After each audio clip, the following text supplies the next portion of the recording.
আসসালামু আলাইকুম রহমতুল্লাহ। বন্ধুরা, আজকে একটি ইনভার্টারের কাজ দেখাবো, অর্থাৎ হাই ক্লাস 2000 ওয়াটের ইনভার্টার।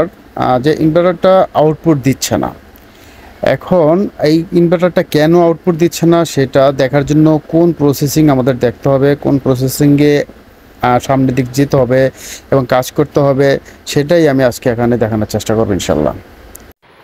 আমরা মোটামুটি অনেক দিন যাবৎ এই ইনভার্টারগুলো সেল করি। সেই হিসাবে যতটুকু বুঝতে পারি যে 2000 ওয়াটের এই বা অথবা 1000 ওয়াটের যেটাই হোক, হাই ক্লাস এই ইনভার্টারগুলো আসলে অনেক ভালো। তারপরে ইলেকট্রনিক্স ডিভাইস সমস্যা হইতে পারে, যাই হোক আমরা খুলে নিলাম।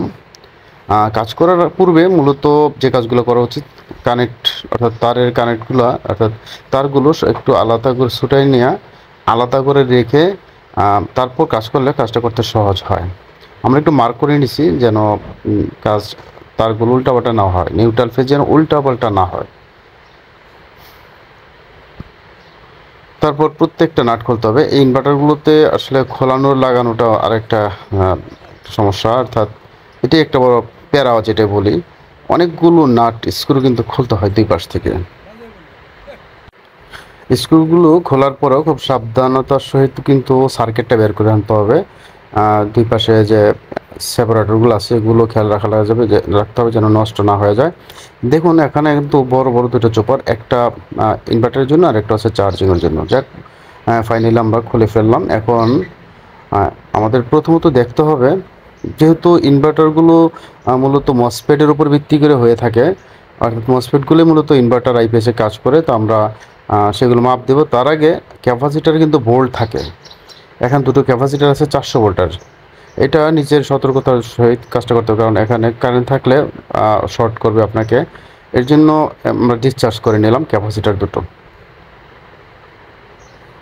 যাক, যেহেতু আগে থেকে এটা বন্ধ ছিল, ক্যাপাসিটার ভোল্ট নাই। আমরা যেটা এই মতো মসফেটগুলো চেক করব এক এক করে। এখানে এই দুটো ডায়োডগুলো চেক করলাম, কোনো কিছু বাদ না রেখে করাই ভালো। আস্তে আস্তে প্রত্যেকটা ডায়োড, অর্থাৎ এখানে দুটো ডায়োড, এইগুলো হচ্ছে মসফেট। এখানে 4টা মসফেট ইনপুটে, আউটপুটে 4টা আছে, অর্থাৎ এসিতে। এই একটা মসফেট আমরা খারাপ পেলাম, এই একটা মসফেট খারাপ পেলাম, এটা ঠিক আছে। তো আমরা এই পাশে দুটো মসফেট আমরা একটু ফাইন্ড আউট করে নিই, অর্থাৎ মার্ক করে নিলাম মার্কার পেন দিয়ে, যাতে এটা উল্টাপাল্টা না খোলা। আমরা আরেকবার চেক দিই, দেখুন এটা নষ্ট। এখানে দুটো মসফেট কিন্তু আমরা অলরেডি খারাপ পেলাম। এখন আমাদের কাজ হচ্ছে ওই পাশে, অর্থাৎ ডিসি সাইডের মসফেটগুলো দেখা, যে ডিসি সাইডের মসফেটগুলো ঠিক আছে কিনা। মূলত আমরা এসি সাইডে দুটো মসফেট খারাপ পেলাম, যে বড় মসফেট 2000 ওয়াট, যেহেতু এগুলো কিন্তু বড়, এগুলো 460 নাম্বারের মসফেটগুলো ব্যবহার করতে হবে। আর এটা হচ্ছে ডিসি সাইডে 3205 মসফেট ইউজ করলে হবে। হ্যাঁ, এটা ভালো আছে।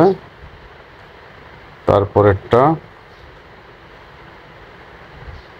এটা ডায়োড, সরি এটা হচ্ছে ডায়োড। এটা সমস্যা হয় না মূলত এগুলো তেমন একটা, এগুলো চার্জিং সেক্টরে থাকে। তারপর আমরা একটু চেক করে নিই, কাজের সুবিধার্থে আমরা একটু চেক করে নেব। তো বন্ধুরা, ভিডিওটি একটু বড় হবে, স্কিপ করবেন না। স্কিপ করলে কাজ করতে সহজ হবে না, কঠিন হয়ে যাবে। যারা মূলত ইনভার্টারগুলো কাজ করেন, আমরা চাই আপনার প্রত্যেকেই কাজ করেন। প্রত্যেকটা এলাকায় প্রচুর ইনভার্টার গত 4 বছর 3 বছরে বিক্রি হয়েছে, সমস্যা হইতেই পারে। সুতরাং এই ইনভার্টারগুলো রিপেয়ারিং করলে কিন্তু আবার নতুন মতো আগের মতো চলবে।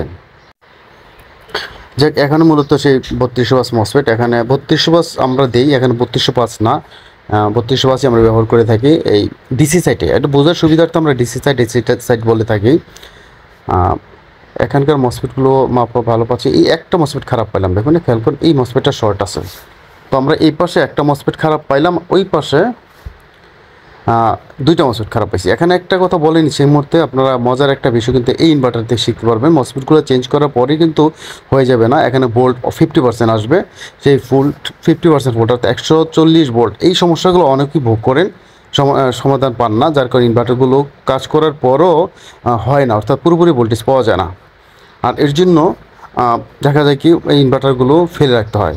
আজকে কিন্তু এই সমস্যার সমাধান এখানে হবে, অর্থাৎ ভোল্ট কম হওয়ার পরেও এটাকে ফুল 200 ভোল্ট 220 ভোল্ট করার জন্য যে সমস্যা, যে সমাধানের যে পথ বা কী করলে সেটা হয়, সেটা কিন্তু আজকে এই ইনভার্টার থেকে, এই ভিডিও থেকে দেখে নিতে পারবেন। তাই বলবো স্কিপ করবেন না। অর্থাৎ অনেক উপকারে আসবে আশা করি যারা কাজ করেন মূলত ইনভার্টার আইপিএস নিয়ে। আমরা মসফেটগুলো এখানে সেট করে দিচ্ছি। আগে খুলে নিতে হবে আগে নষ্ট মসফেটগুলো। নতুনদের উদ্দেশ্যে আরেকটা কথা বলতে হচ্ছে, সে উপকার আসবে আশা করি ইনশাল্লাহ। সেটা হচ্ছে এসি সাইটে, অর্থাৎ যে বড় এখানে বড় মসফেট, অন্যান্য ইনভার্টারগুলোতে ছোটো মসফেট হইতে পারে। এসি সাইটে আপনাদের কোনো মসফেট সমস্যা হলে 740 অথবা 840 দেবেন। আর ডিসি সাইটে মসফেট যদি সমস্যা হয় সেক্ষেত্রে 3205 ব্যবহার করবেন। নতুন মসফেটগুলো লাগানোর জন্য আগে সোল্ডারিং যে সেগুলোকে আগে রিমুভ করে নিতে হবে। সাকার ইউজ করতে হবে এখানে রিমুভ করার জন্য। এখানে আমরা যেটা একটা মসফেট নষ্ট হয়েছিল ডিসি সেটে, সেখানে আমরা একটা 3205 অরিজিনাল মসফেট এখানে সেট করতে হবে। এখানে কিন্তু নর্মাল মসফেটগুলো ব্যবহার করলে হবে না, নষ্ট হয়ে যাবে। অরিজিনাল মসফেট দিতে হবে, সেটা যেটাই দেন। যাই হোক আমরা 3205 এখানে সেট করে নিচ্ছি, যেহেতু এখানে একটা মসফেট নষ্ট হয়েছে। আর ডিসি সাইটে আমরা 460 যে মসফেটটা লাগানোর কথা সেটা লাগাচ্ছি, যেটা নষ্ট হয়েছিল 2 পিস।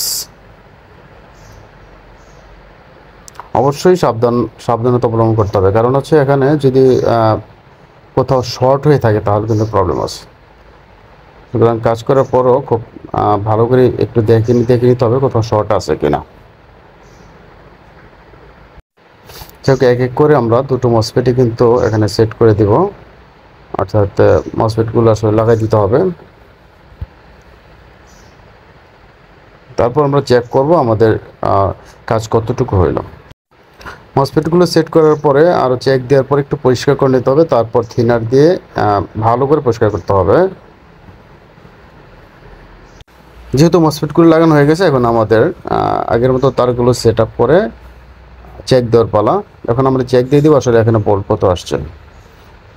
পর্যায়ক্রমে ডিসপ্লে প্লাস সুইচ যে কেবলগুলো ছিল, জ্যাকগুলো, সেগুলো আগে সেট করে নিতে হবে।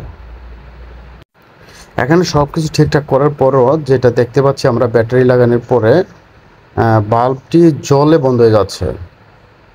দেখুন বাল্বটি জলে বন্ধ হয়ে যাচ্ছে, তার মানে এখানে ভোল্ট কম অথবা ওয়াট কম, দুটোর একটা আছে, সেটাকে আমাদের দেখতে হবে। আমরা এখন দেখুন একটা জিনিস খেয়াল করেন, এখানে কিন্তু 220 দেখাচ্ছে। এটা আসলে ডিসপ্লেটা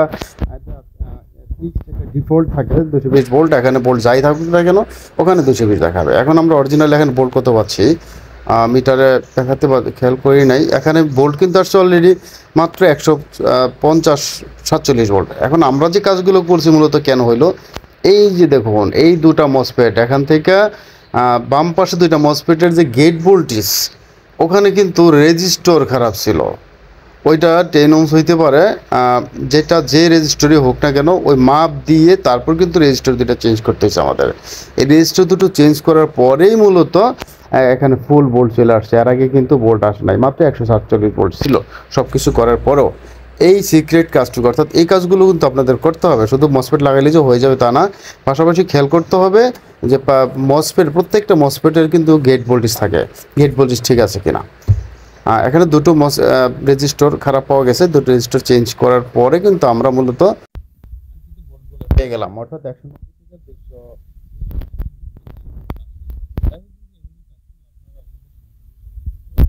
অনেক কাজ, অনেক ইনভার্টার নষ্ট করে আবার অথবা যারা একান্ত প্রয়োজন আমাদের কাছে পাঠিয়ে দিতে পারেন, আমাদের ঠিকানা আমরা ইনশাল্লাহ কাজ করে দিই, আমাদের লোক আছে। তো ভালো থাকবেন, নেক্সট ভিডিও দেখার আমাদের থাকবে। ভিডিওটি ভালো লাগলে অবশ্যই লাইক এবং শেয়ার করে দেবেন, অন্য বন্ধুদের দেখার সুযোগ করে দেওয়ার জন্য। ভালো থাকবেন, আসসালামু আলাইকুম ওয়া রাহমাতুল্লাহি ওয়া বারাকাতুহু।